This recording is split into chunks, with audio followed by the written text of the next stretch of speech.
If a new mom had the chance to take 6 months off, would she actually feel comfortable taking all that time off away from work? So is the pressure too much for women to get back to work?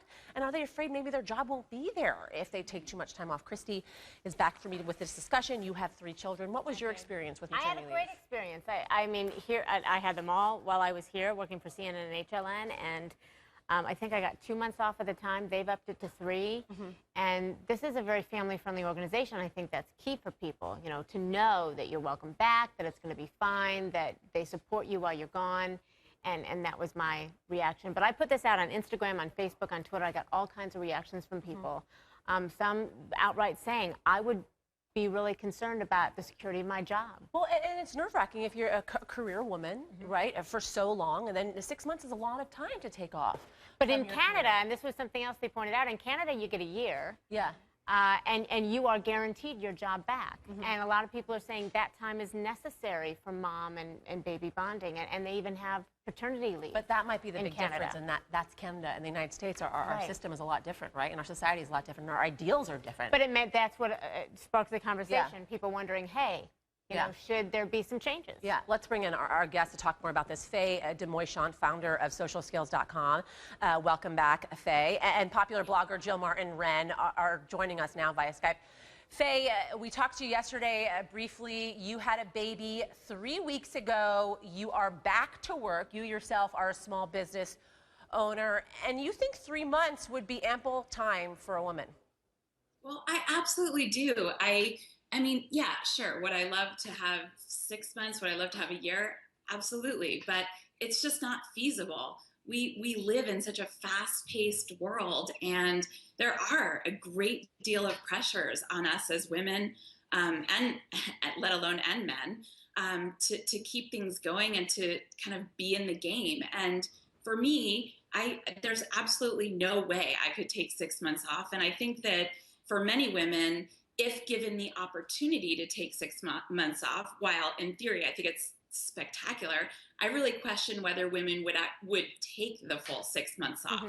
Well, and that was part of our question when we were having this conversation earlier. So Jill, I want to ask you, you're an American living in the UK, and I understand that you believe the country needs more than new family-friendly legislation, but rather fresh attitudes about maternity leave. What do you mean? Explain that to us better.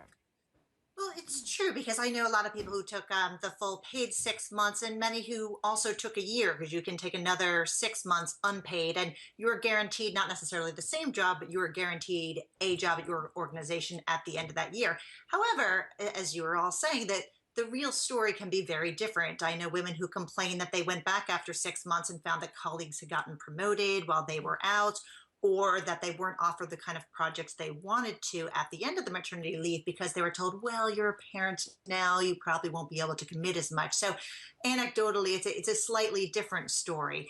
But I know a lot of women who did take that leave and were a little disappointed by the reaction to their return. I want to quickly review the Family and Medical Leave Act, and I want to break it down. So under the law, women can take 12 weeks unpaid leave, but companies with fewer than 50 employees are exempt, and workers must have worked at least 1,250 hours in the past year to be eligible. That means about 40% of employees in the private sector are uncovered. So, Faye, how do we change the attitudes of people in this country so that we do feel comfortable taking that time off? Because when I was having this conversation with my executive producer yesterday, I said I wouldn't feel comfortable taking 6 months off, taking that much time off, because I would be afraid that someone would be on my heels, you know, waiting to take my job. That's right. I mean, how do we change attitudes? I think it's almost, it's a tough question, but I really think it starts with our government.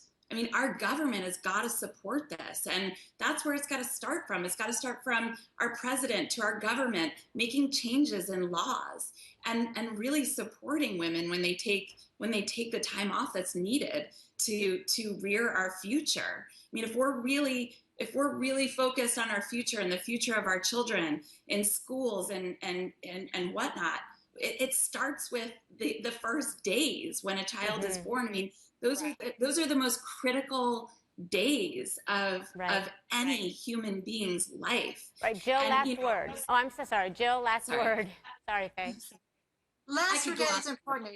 Echoing what Faye's saying, that I think that the leadership does need to come from the government as well as from companies, and we need to just change attitudes and make sure that companies and governments recognize women's work outside the home. Yeah. All right. That social shift is not going to come just from moms. Absolutely. All right, Faye, Jill, thank you guys both for joining us. Thanks for having me.